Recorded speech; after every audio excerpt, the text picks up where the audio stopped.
All right, y'all. We are looking at the semester exam quiz number 2. All right, this is the second of your review quizzes. I've got the quiz pulled up right here on the left side, and this over here is just a notepad that I'm screen mirroring from the iPad here. All right, so question number 1. By the way, this whole quiz is stuff that's taken from topic 3. So if you're following along, trying to figure out how to do these questions, take a look at your topic 3 notes packet. Question number 1: what is the equation for a line that's perpendicular to this line that they gave us, and it also contains this point that they gave us? All right. So first key piece of information that we need from this right here is that a line that's perpendicular to a given line. Our first key piece of information is this: perpendicular lines have opposite reciprocal slopes.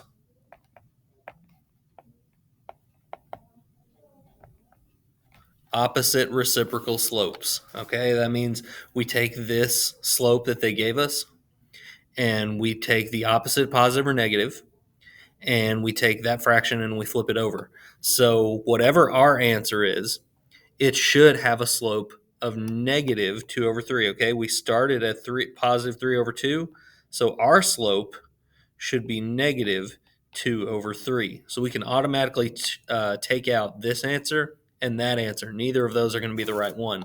But what we need to know is, out of these two that could possibly be it, which one also contains this point? Okay, and the way we look at that is we figure out the slope of the line, which we already have, and we look at this point that it gave us as an x value and a y value. And whatever our final answer is, this x value and this y value should fit into the equation.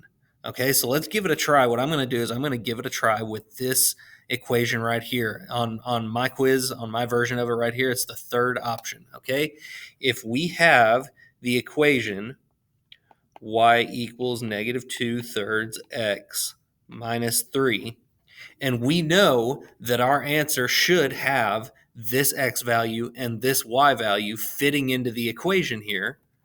Let's look and see if that works out. Okay, we have the point positive 3 and negative 5 as an x value and a y value. So let's plug those in. Okay, we're going to take that x value and put it right there. We're going to take this y value and put it right there. Negative 5 equals negative 2/3 of 3 minus 3. And we just want to see if that's true. Okay, if this turns out to be a true equation, then that means this equation right here does work with the point positive 3 and negative 5. So we do that quick multiplication. Negative 2/3 of 3 is negative 2. And negative 2 minus 3, that is indeed negative 5. So since this turns out to be a true statement, that means this equation right up here fits with this point. Okay, and that's how we know this right here is our answer, because it has the slope that's perpendicular and this x value and y value fit into this equation.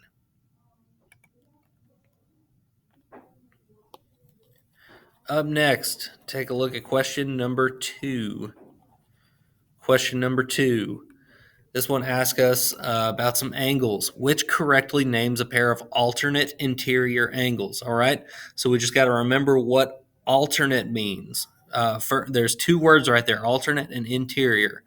So alternate is talking about opposite sides of this transversal line. Y'all remember when you have two lines that are parallel to each other, something that looks like this, and the two lines are parallel, whatever line crosses through both of them, that's called your transversal. And so when you're talking about alternate angles, alternate interior, alternate exterior, whatever it is, that's talking about angles that are on opposite sides of that transversal. So in this case, the line that goes across right here, where I'm moving the mouse, that is the transversal.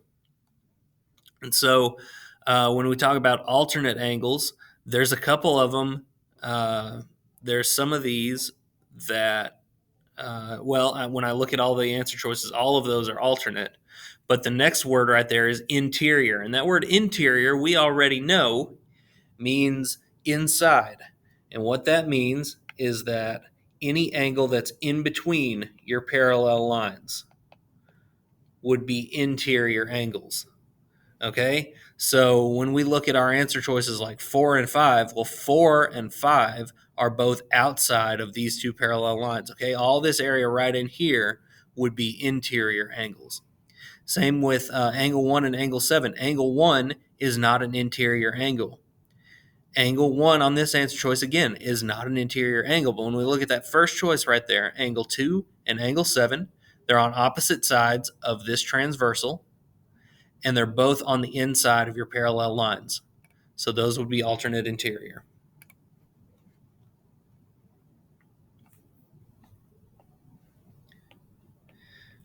Our next question.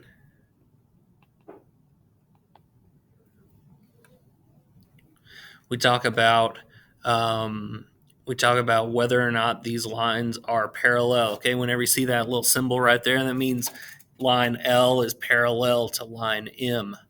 So when it asks which condition will prove that L and M are parallel, that means look at your angles, and we need to figure out if these things are true. Does that mean they're parallel? And we have to remember that there's a whole bunch of angles in this picture that would be congruent or would be supplementary to each other. Okay. For example, opposite angles like this one right here and angle number 2. This one up here and here are congruent to each other. Corresponding angles like angle 1 and angle 3 are both in the same position. They're both on the left side of the transversal, and they're both on top of one of those parallel lines. So angle 1 and angle 3 would be congruent because they're corresponding. If you looked at angle 1 and angle 4, those are same side of the transversal, and they're both on the exterior. So those would be supplementary. Okay, and if we're assuming that these two things are parallel, these angle pairs are what tells us if that works or not. So take a look at our answer choices here. Angle 2 plus angle 4 equals 180. Well, here's the deal. Angle 2 and angle 4 are congruent angles. Okay, angle 2 and angle 4 are corresponding angles, so they're congruent if those lines are parallel. They're not supplementary, they're congruent to each other. Up next, angle 1 and angle 4. We just said this one as an example a second ago. Those are same side exterior angles, and those are not going to be congruent. Those are going to be supplementary. So that means they add up to 180. When you look at angle 2 and angle 3, those are same side interior angles, and those would be supplementary. So that right there is a pretty good answer choice. Our last one, that's just nonsense. Okay, there's nothing on anywhere in this picture that indicates this would be exactly 120 degrees. Okay, so what we're going to look at right here is going to be on mine. It's the third option. It says that angle 2 and angle 3 are supplementary angles. Okay, those are same side interior angles.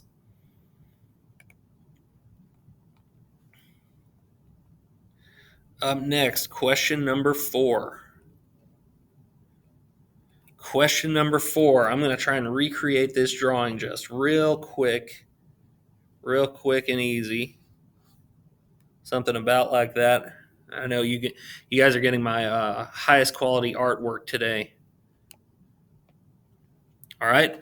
When you just look at the markings, when you only look at the markings and nothing else, you can see that we've got congruent sides here and here. We've got congruent sides here and here. Well, that's only two things. Okay. The problem we run into is that all of our triangle congruent theorems, all these theorems and postulates, you all have to have three things that are congruent for any of these to work. Now, here's the thing that we've seen before. Okay. When you look at this picture right here, something that's never going to be marked on the diagram, something you have to be able to recognize for yourself, is right in the middle of this picture.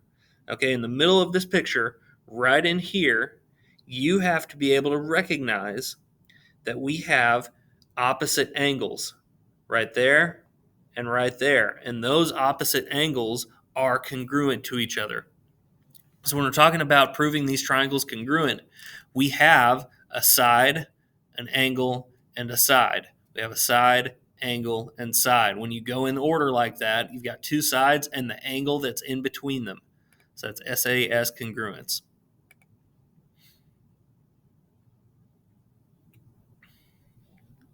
Up next on question number 5, we've got a verbal description of two triangles. It says that ABC and DAF are congruent, okay?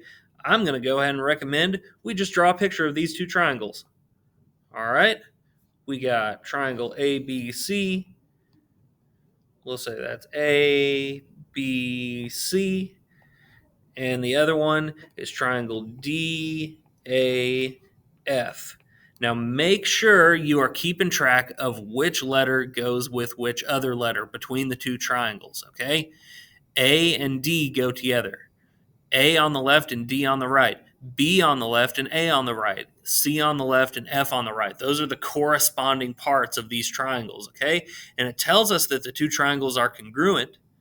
So the corresponding parts, which parts of the left triangle and which parts of the right triangle match up with each other, that's important because it's asking about which ones are corresponding congruent angles. All right.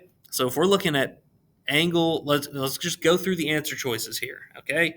Angle CBA is this one right here, and angle FDA, well, that's this one up here. That's not very helpful to us, is it? Because those are not corresponding parts. Okay?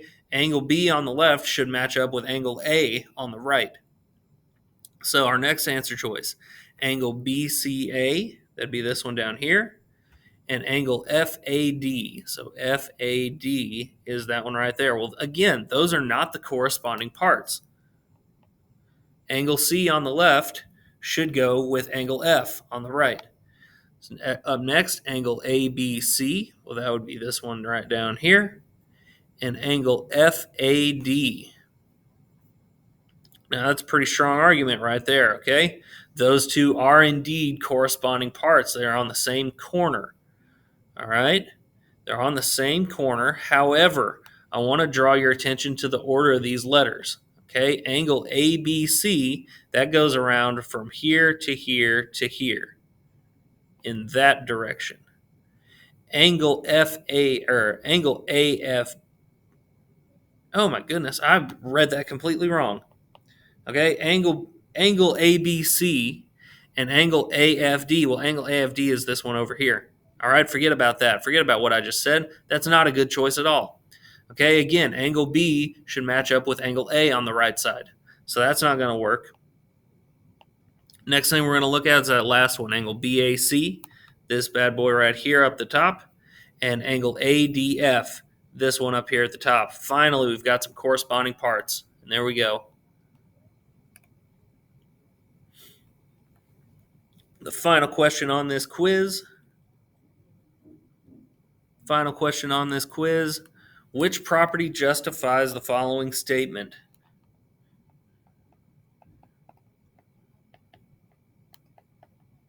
All right. So here's the question. What happened to go from this side of the equal sign to this side? What is the difference between the left side and the right side? Well, the only difference is that on the right side, this 2 has been multiplied in. Okay, I rewrote the statement right there. This 2 has been multiplied in right there and right there. As far as I can tell, that is the only thing different between this side and this side. That right there is called distribution. Okay, when you multiply something into the set of parentheses, you make sure that multiplier out front gets applied to everything inside. That's called distributing. So that'd be the distributive property. All right, that is all we have for review quiz number 2. We'll see you again soon with review quiz number 3.